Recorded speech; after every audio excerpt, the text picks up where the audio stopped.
Good day, class. We all face tough times, but have you ever wondered how those who came before us handled their own struggles?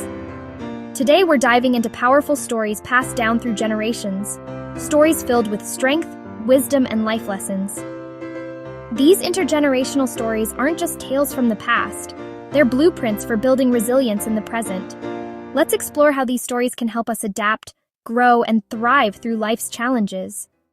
Resilience is a fundamental quality that enables individuals and communities to adapt to change, overcome adversity, thrive despite challenges. One way resilience has been preserved is through intergenerational stories.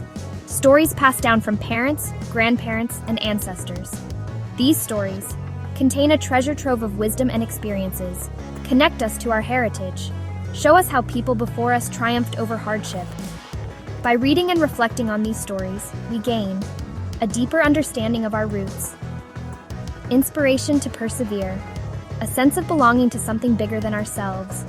So remember, these stories aren't just history, they're lessons for today. Now let's take it a step further. What if the answers in these stories aren't directly stated? That's where inference comes in. Inference, an assumption formed when we combine the text with our prior knowledge. Conclusion, a judgment we make based on evidence and careful analysis. Example, Christy noticed it was cloudy, heard the forecast of rain, but left without an umbrella. Conclusion, it will rain in the afternoon. Inference, Christy probably got wet going home. So when we read, we don't just look at what's said, we also read between the lines. Here are the steps. Read attentively. Identify main ideas and themes. Identify the author's purpose. Inform, persuade, entertain, or provoke. Analyze the context, historical, cultural, or social. Look for evidence and supporting details. Consider the target audience. Who is the message for? Make logical connections, cause and effect, comparisons, patterns. Apply critical thinking, question claims, check for biases. Consider the implications. How does this message connect to bigger issues or your own life? By doing this, we gain deeper insight into the author's purpose and meaning. Now, let's flip the perspective. Imagine you're the one writing or speaking.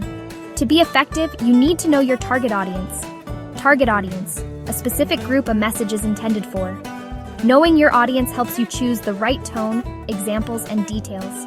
Examples of audience distinctions, hypothetical versus real imaginary readers versus an actual known group, experts versus laypeople, specialized versus general knowledge, managers versus rank and file, strategic versus practical information. The clearer you are about your audience, the stronger your message will be.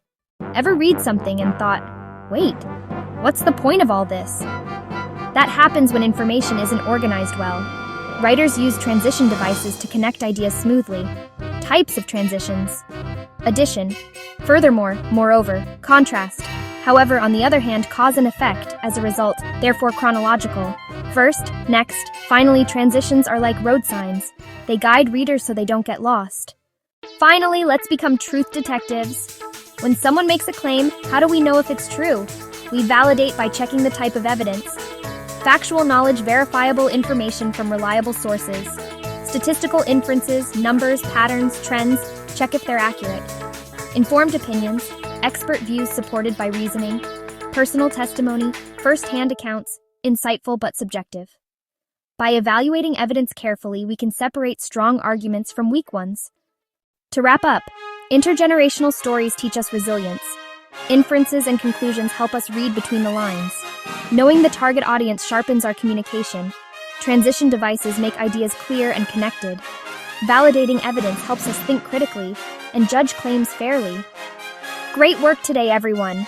You've sharpened your critical thinking skills and learned how stories, analysis, and communication connect together. Now let's apply what we've learned in our activity.